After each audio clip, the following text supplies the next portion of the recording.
베를린 올림픽 시상대 위에서 비참하게 일장기를 가려만 했을 때부터 손기정에겐 오랫동안 간직해온 꿈이 있었습니다. 태극 마크를 가슴에 단 우리나라 선수가 국제 무대에 출전해 당당하게 우승하는 것. 손기정은 후학을 양성해 평생 이루지 못한 그 꿈을 실현하려 한 겁니다. 금메달리스트 손기정은 합숙소 제자들한테 어떤 훈련을 시켰을까? 손기정과 선수들은요, 새벽 6시가 되면 칼같이 기상합니다. 그리고 본격적인 훈련 전 손기정은 선수들에게 이걸 먼저 시켰다고 합니다. 집 앞으로 나가 애국가를 제창하는 것이었습니다. 애국가를 제창한 후 선수들은 동네 근처에 있는 산길을 쫙 달렸죠. 손기정은 숨을 헐떡거리면서 언덕길을 오르는 선수들 향해 이렇게 외쳤죠. 조국을 위해서 뛰어! 조국을 위해서 뛰어라! 선수들은 손기정의 외침과 함께 언덕길을 오르내리기를 반복합니다. 항상 선수들이 무리다 싶을 정도로 많은 훈련량을 줬습니다. 그런데 이때 선수들은 훈련이 죽을 만큼 힘들어도 불평불만을 할 수가 없었어요. 그 이유는 왜였을까요? 조국을 위해서 달려야 하니까 일단은 네, 그것도 하나의 이유가 될 수 있습니다. 바로 코치인 손기정과 남승용이 항상 선수들의 선두에 서서 달렸기 때문이에요. 야, 말할 수가 없네. 너무 힘들어요. 하는데 저에 먼저 뛰고 있잖아요. 그거네요. 손흥민 선수가 훈련할 때 항상 아버지가 더 잘하시는 그 영상이 있거든요. 그거랑 똑같은 거네요. 또 여기 보니까 또 같은 손이네요. 아이고. 1947년 손기정에게 예상 밖의 엽서 한 장이 날아옵니다. 엽서? 그것도 해외에서 보내온 엽서였습니다. 엽서의 발신은 바로 베를린 올림픽에 출전했던 미국 선수 존 켈리가 보낸 거였습니다. 엽서에 적힌 한 부분을 보고 눈이 반짝였다고 합니다. 엽서? 대체 어떤 부분이었는지 바로 확인해 보시죠. 바로 보스턴 마라톤 대회였습니다. 보스턴 마라톤 대회가 있다는 사실을 처음 한 거예요. 광복 이후 한국은 한 번도 국제대회에 출전한 적이 없었습니다. 그런데 후배들이 자신을 대신해 가슴에 태극기를 달고 우승을 한다? 손기정은 자신이 못다 이룬 꿈을 이룰 철호의 기회라고 생각을 합니다. 손기정은 남승용, 서윤복과 함께 드디어 미국으로 가는 미군 수송기에 몸을 싣게 됩니다. 그런데 손기정 일행이 하와이 공항에 도착한 그때 소스라치게 놀랄 돌발 상황이 벌어집니다. 지금 공항 직원이 손기정 일행의 앞을 가로막더니 가방까지 빼앗아간 거예요. 게다가 공항 직원은 이 빼앗아간 가방을 마구 뒤지기 시작합니다. 낯선 이국 땅에서 그저 막막한 심정이었을 겁니다. 혹시 이대로 대회에 참가하지 못하는 거 아닐까? 라는 절망적 생각까지 했겠죠. 그런데 그때 망연자실한 손기정의 귀에 반가운 소리가 들려옵니다. 어디선가? 한국어? 한국말이 들어오는 거예요. 빨리 잡아야 돼. 그분. 저기 알죠? 저 송기정인데 지금 이렇게 잡혔어요. 저 네. 국상인데. 저기 좀 시합 남았는데 지금. 이게 지금 뭐냐면 사실 공항 직원이 몇 번이나 이 공항 내에 방송을 해가지고 한국어 할 수 있는 사람이 있습니까? 도와주십시오! 라고 부탁을 했던 거예요. 다행이다. 그 공항에서 그 방송을 들은 한국 교포 목사가 손기정 일행을 도우러 왔던 겁니다. 와, 너무 다행이네요. 다행히도 손기정 일행은요, 그 한국 교포 목사의 도움을 받아가지고 하와이에서 새로운 여행 증명서를 발급받을 수 있었습니다. 손기정 일행은 그렇게 절망적인 상황을 가까스로 극복하고 마침내 보스턴 땅을 밟았습니다. 어렵게 왔다, 어렵게 왔어. 예. 그렇죠? 예. 한국에서 보스턴까지 가는 데만 무려 일주일 정도의 시간이 걸렸죠. 어떻게든 무사히 보스턴에 도착하긴 했는데 아이쿠야. 송기정은 이 대회를 앞두고 속이 새까맣게 타들어갑니다. 왜였을까요? 뭐지? 손기정도 처음 마라톤 출전했을 때 가졌던 어려움이었는데 처음에? 뭐죠? 경로를 모릅니다. 마라톤 대회 코스를. 네, 바로 서윤복이 뛰어야 될 마라톤 코스를 잘 몰랐기 때문입니다. 낯선 나라인데다가 낯선 코스를 달려야만 하니까 너무 걱정이 됐던 거예요. 네. 와. 게다가 대회에 출전해야 될 선수 서윤복의 컨디션이 최악이었거든요. 이 시차. 그렇죠. 이거 알죠. 맞습니다. 아유, 진짜. 태어나서 처음으로 탄 비행기, 첫 해외 원정, 시차 적응, 여러 악조건이 서윤복을 둘러싸고 있었던 거예요. 아유, 진짜 이 비슷한 레벨에 정말 최고 끝까지 올라가는 레벨에서는 그 잠깐 조금의 컨디션 차이에서 승패가 확 벌어지거든요.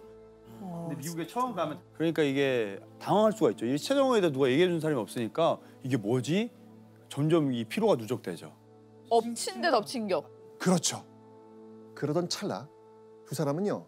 서윤복이 악조건을 극복할 수 있게 도와줄 기발한 아이디어를 냅니다. 뭐지? 기록을 한번 확인해 보시죠. 모인 사람들로 응원단이 조직되어 저마다 코스 중간중간에서 우리들을 기다리기로 했다. 당시 보스턴에는 몇 명의 교포와 한국인 유학생들이 있었습니다. 교포와 한국인 유학생들을 모아가지고 응원단을 꾸린 후에 마라톤 코스마다 세워두기로 하는 거예요. 자, 여러분들 이렇게 하면 어떤 점이 좋을 것 같아요? 이게 뛰다가 그 길을 좀 알려줄 수 있는 코스를. 네, 코스를 그냥 모르니까. 맞아요. 그렇죠. 코스 중간중간에 한국인들이 서 있으면 혹시나 서윤복이 낯선 마라톤 코스를 헷갈린다고 해도 쉽게 길을 찾을 수 있잖아요. 또 외국인들 사이에서 조선인들이 응원해 주는 것만으로도 서윤복에게는 큰 힘이 될 수 있겠죠. 네. 그죠? 네. 손기정과 남승용은 모든 악조건 속에서 서윤복이 마라톤 코스를 제대로 달릴 수 있도록 끝까지 자신들이 할 수 있는 모든 노력을 다했던 겁니다. 와. 그리고 마침내 1947년 4월 19일 맑게 갠 하늘 아래 보스턴 마라톤 대회가 개최됩니다. 8개국 153명의 선수가 이번 대회에 참가했죠. 작년 우승자인 그리스 키리아키데스 선수부터 세계 최고 기록을 가진 핀란드 미코 히에타난 선수까지 쟁쟁한 이들이 다 모였습니다. 서윤복 역시 출발선 앞에 섰습니다. 그의 가슴에는 코리아라는 국가명과 함께 태극 마크가 달려 있었습니다. 멋있다. 서윤복이 당당히 한국 국가대표로서 다른 나라 선수들과 겨루게 된 겁니다. 출발! 신호와 함께 선수들이 달려 나갑니다. 총 42.19km 거리를 완주해야 하는 자신과의 긴 싸움이 시작된 겁니다. 너무 기대된다. 서윤복은요, 경기 초반부터 다른 선수들보다 뒤처져서 달렸습니다. 네, 송기정 역시 베를린 올림픽 마라톤 경기 초반에 다른 선수들보다 뒤처져서 달렸잖아요. 네. 송기정은 서윤복을 보면서 그때의 기억이 주마등처럼 지나가지 않았을까요? 그러네요. 한편으로는 송기정은 컨디션이 좋지 않은 이 서윤복이 자신과 달리 치고 올라오지 못할까 봐 몹시 조바심이 나기도 했습니다. 서윤복은요, 10km 지점부터 겨우 3위 그룹으로 올라서기 시작합니다. 나온다. 서윤복의 눈앞에는 강력한 우승 후보자 핀란드 선수가 보입니다. 기필코 핀란드 선수를 따라잡고 싶었지만 거리가 좁혀지질 않아요. 이 서윤복의 몸이 뜻대로 움직여주질 않는 거예요. 준비만 했는데. 그러니까요. 그런데 서윤복이 지쳐가던 바로 그때 귓가에 우렁찬 목소리가 들려옵니다. 연보가 조국을 위해 싸워!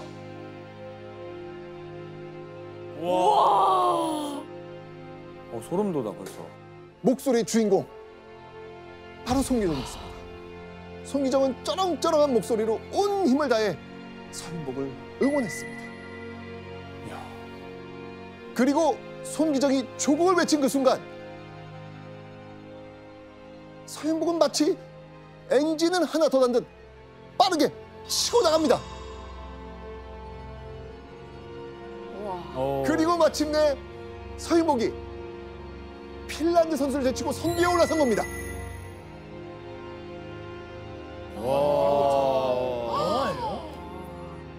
손기정의 그 말 한마디가 서윤복의 악바리 근성을 자극한 겁니다. 야. 그런데 서윤복이 선두가 된 그 순간 그 누구도 예상하지 못한 돌발 사태가 벌어집니다. 대체 어떤 일이 벌어졌는지 바로 확인해 보시죠. 개 한 마리가 불시에 뛰어나와 나를 물려고 덤벼들었다. 뭐야? 발길질을 했다. 그러나 나동그라진 것은 개가 아니라 나였다.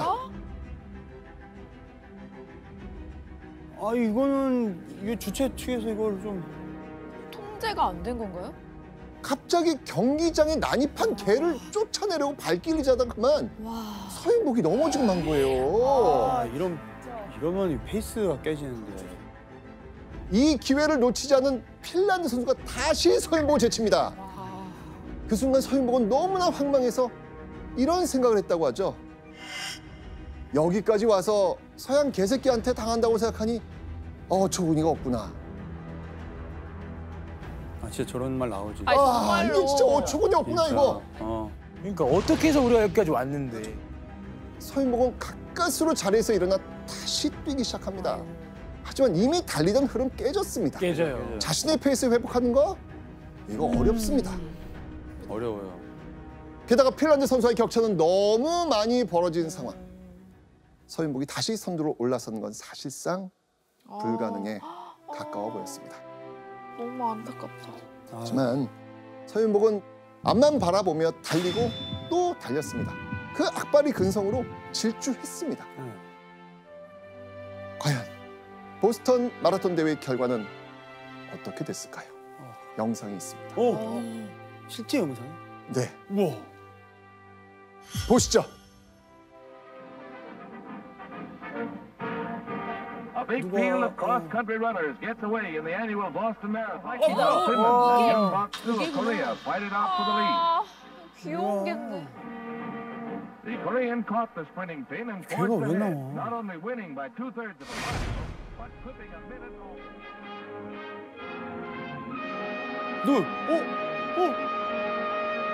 몇 등? 몇 등? 설마? 1등? 설마? 1등? 오! 대단하다. 와.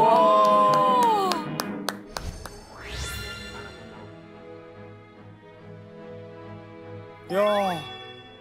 결승선을 제일 먼저 통과한 우승자는 바로 서윤복이었습니다. 서윤복이 대한민국 최초로 태극기를 달고 마라톤 국제대회에서 우승을 하게 된 순간이었습니다.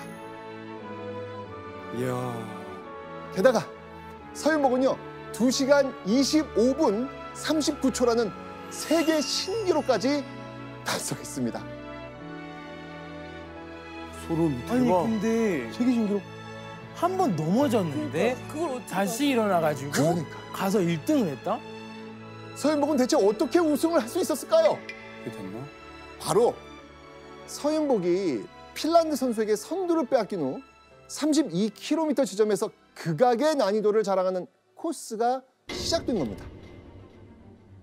상심의 언덕이라 불리는 2km나 되는 긴 오르막길이 펼쳐져 있었던 겁니다. 네. 그런데요, 이 극악무도한 오르막길 고개가 서윤복에게 역전의 기회가 되던 거예요. 왜였을까요? 왜냐면 네. 매일 아침에 일어나서 올라갔거든. 그 언덕 훈련 시키셨잖아요. 그렇죠. 그동안 서윤복은 송기정과 함께 산길과 언덕을 뛰는 훈련을 끊임없이 해왔습니다. 서윤복은 언덕을 쭉쭉쭉쭉 치고 올라옵니다. 그리고 마침내 불굴의 의지로 서윤복은 핀란드 선수를 따라잡았습니다. 진짜 이런 데서 빡이다. 나온다니까. 이런 데서 나온다니까. 훈련이 중요해요. 그러니까.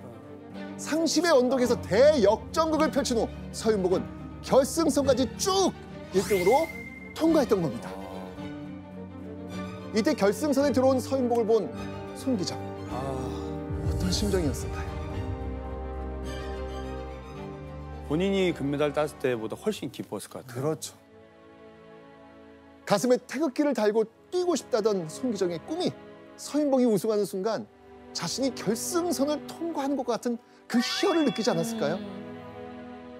그러니까. 세계 무대에서 한국이라는 나라의 이름을 널리 떨친 제자가 무척 자랑스러웠을 겁니다.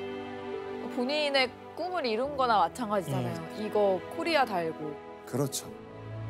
이때 송기정은 마치 11년 전에 잃어버린 자신의 조국을 다시 찾은 듯한 심정이었다고 합니다. 님, 당시 서윤복의 우승이 네. 우리나라에는 어떤 의미였을까요? 그때 시대 상황을 생각해 보시면 되는데요. 아시겠지만 우리가 1945년에 독립을 하지 않습니까? 근데 정작 독립을 했는데 우리나라는 여전히 혼란스럽고 여전히 가난했고 그리고 심지어는 이념의 갈등 때문에 남북이 분열되고 이 과정에서 식민 청산도 제대로 이루어지지 못하게 됩니다. 그러니까 야, 독립해봤자 뭐하냐. 우리는 이거밖에 안 되는 건가라는 패배감까지 더 덮치는 그런 상황이었던 거죠. 근데 그런 상황에서 이런 국제대회에서 큰 승리를 한국 선수가 했다라고 하는 것은 어떤 의미에서는 일제강점기 때보다도 훨씬 더 절실하게 우리 민족에게 어떤 용기나 희망을 주는 사건이었던 겁니다. 1988년 서울. 어떤 역사 사건이 있었나요? 88년은 서울 올림픽. 그렇죠. 맞습니다. 우리나라에서 올림픽 대회가 개최된 겁니다. 전 세계의 이목이 쏠린 순간 수만 관중의 환호와 함께 88 올림픽에 막이 오릅니다. 그런데 그때 우리에게 익숙한 한 인물이 올림픽 경기장으로 뛰어들어옵니다.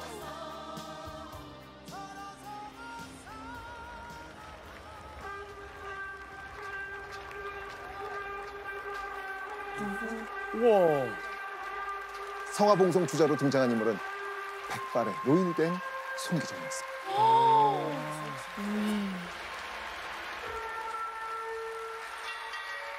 이야. 와.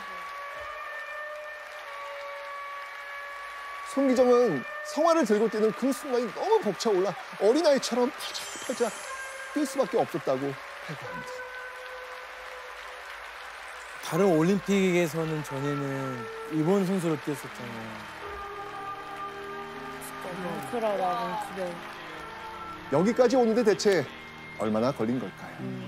무려 52년. 52년.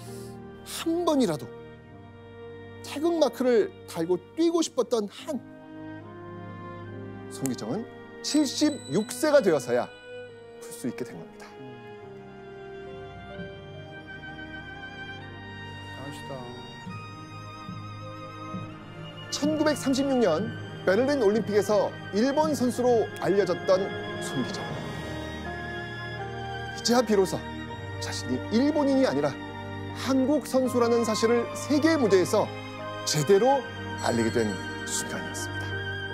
87년 전 가슴에 일장기를 달고 경기를 뛰어야 했던 24살의 청년 손기정이 있었습니다. 평생을 마라톤에 바친 그의 고군분투가 있었기에 지금 우리 선수들이 국제 무대에서 이 태극마크를 달고 뛸 수 있는 건 아닐까요? 역사 앞에서 한 점 부끄럼 없는 사람이 될 수 있도록 건강한 미래로 나아갈 수 있도록 변화시킬 수 있는 그런 우리가 되기를 소망합니다.